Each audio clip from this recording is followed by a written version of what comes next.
It's December the 1st, and Gena Tew has a message for you. But you have to take your medicine or you will die. Hey, what up, y'all? Welcome back to my YouTube channel, CAC in the Spotlight. If this is your first time here, do your boy a favor. Hit that like button, subscribe, leave a comment, and share this content, okay? This is going to be a Gena Tew revisited video. So I posted that initial reaction video called Silence Equals Death, which has around 1,900 views on it, okay? So that video is very successful. So it only makes sense that I do a Gena Tew revisited video, okay? So if you look at the screen here, we have Gena Tew in 2021. This is when she was initially diagnosed with full-blown AIDS. And now if you look on the right, you see this is Gena Tew in 2022. I'm going to get into a little bit of content and allow Gena Tew to share her story, okay? Because if you listen to her story and you connect the dots, you will come to the conclusion that I'm going to share with you in this video, which is you can survive.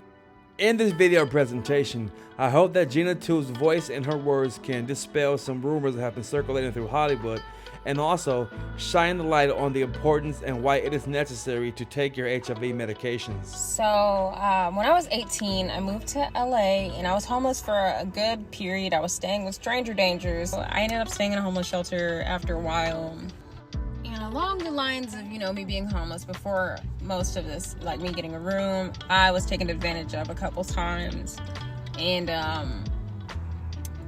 like I said, it's not something I'm happy about talking about, but it happened. And, mind you, because at these times I was staying on the train for like the whole train ride, sleeping with a luggage and, like in the station. And I just had some bad experiences. People took advantage of me knowing that I didn't have anything and nowhere to go. So yeah, I was taken advantage of a good 3 times and drugged, etc. So, and I do not know these people's names or their whereabouts. So I have to point that out because people are like, well, do you know who, all this stuff. Don't know. Got me a little job at a studio, recording studio, meeting people, just getting that little credibility and that little experience, being an assistant, etc. So that I could get like free time in the booth, cool stuff like that. Made friends with everybody.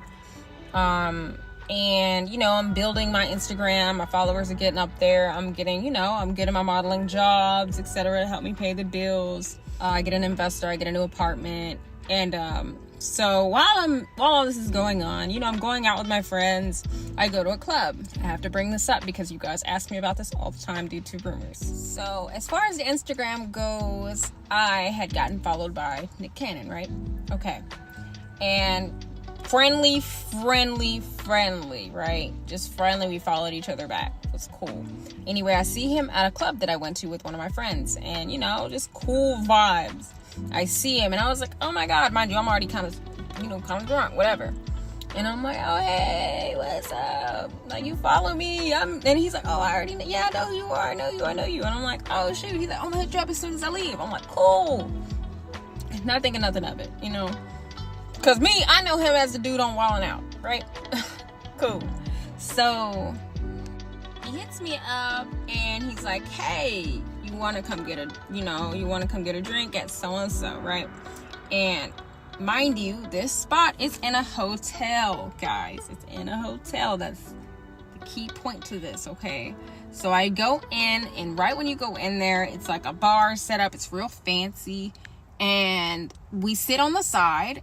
I order a drink. He doesn't. I don't think he drinks. He told me he didn't drink. I don't know if he drinks now, but he did not drink. So I'm sitting there nervous as hell because I'm like, whoa, this is so random for me. He FaceTimed my mom, said hey to my mom. And I'm thinking maybe he's hitting me up because of something I'm wilding out. I don't know. I got my whole brain open to this whole television situation. And, I'm young. But that was it, guys. That was it. It was cool, chill vibes. I went home.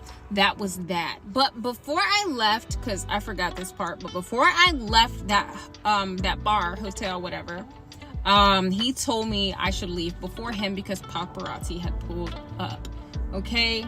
because, you know, that was during the time he was having issues with, I guess, Mariah. And I was like, oh, okay. So his bouncer dude went out, got me a taxi. And that's what you see in the video is me walking out. They take pictures of me just in case, I guess. And I get in the car. And I'm over here like, oh, snap. I ain't never had that happen to me before. That was cool. And then he comes out and they attach it and they put it online. Okay.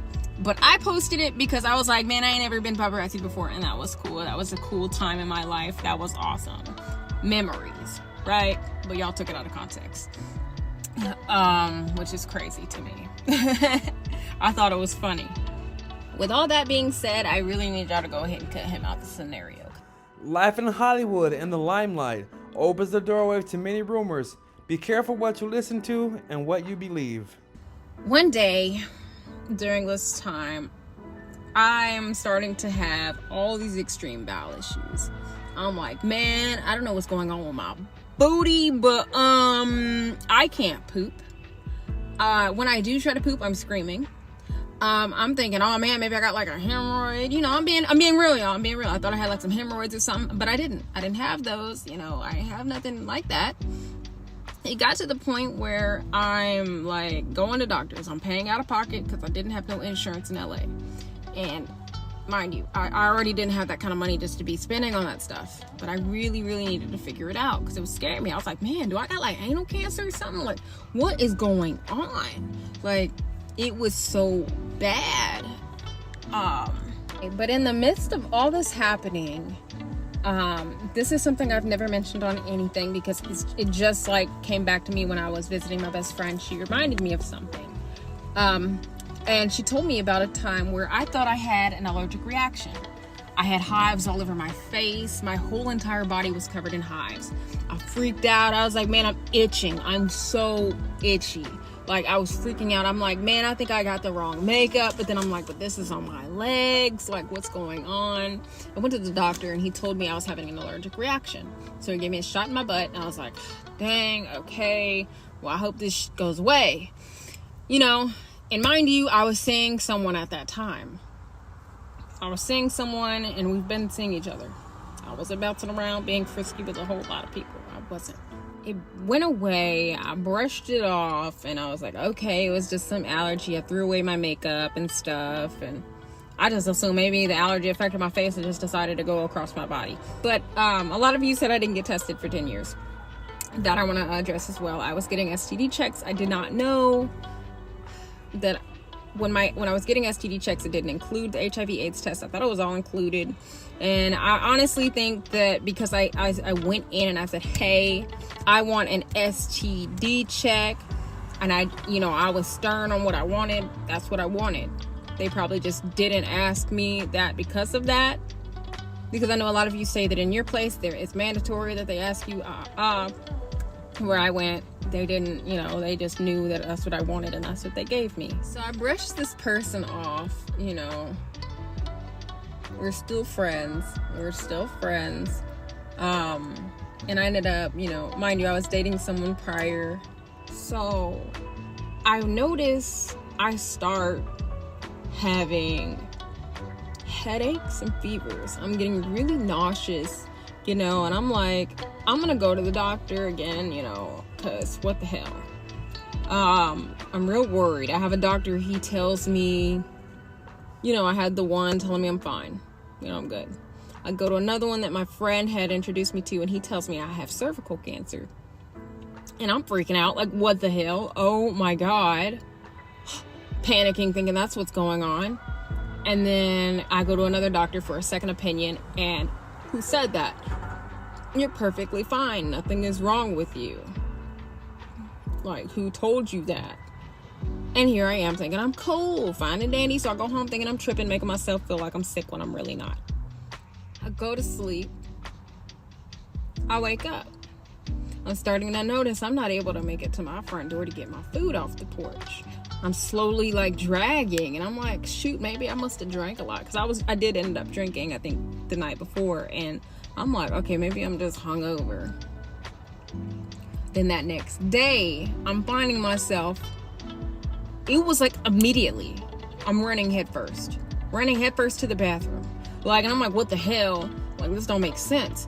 I can't make it to the toilet. I slide off the toilet, you know, bust my tail, try to climb back on it, right?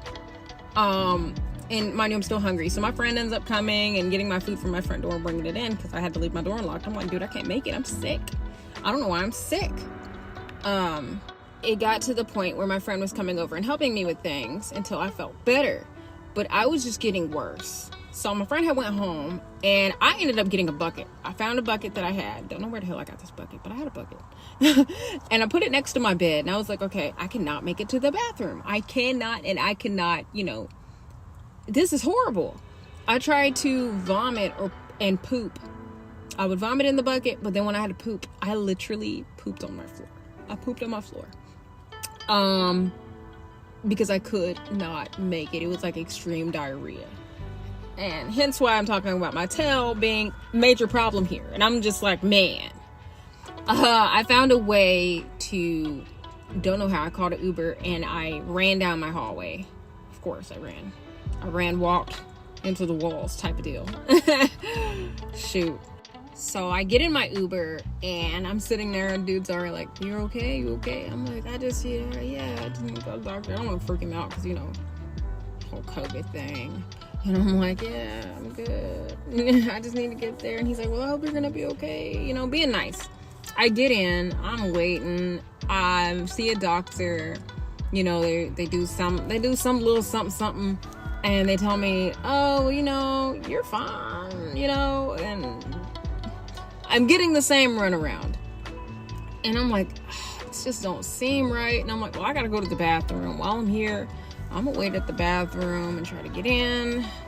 And as I'm waiting, mind you, I'm still kind of like loopy in my head a little bit because I'm like, you know, I'm slowly getting delusional. And the doctor comes down and he's like, oh my gosh, thank God you're not gone. He's like, did they figure it out?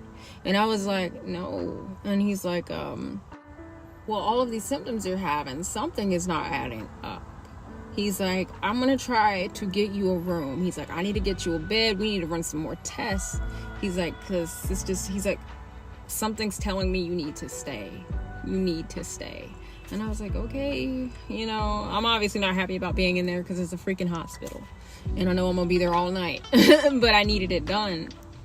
So they run some more tests. They're looking at it, asking me stupid questions again at the end of the day. And then they're just like looking at their board and they're like, did you know you have AIDS? And I'm just sitting there already in my mind, already just like over the whole day. Just kind of like, no. I'm like, I do? You know, I'm just kind of like, huh? Okay. They prescribed me some pills. They only prescribed it to me for 1 month. Mind you, these pills are like $4,000 a bottle. A month. And I'm supposed to take it for the rest of my life. But they don't tell me that. They tell me it's for 1 month.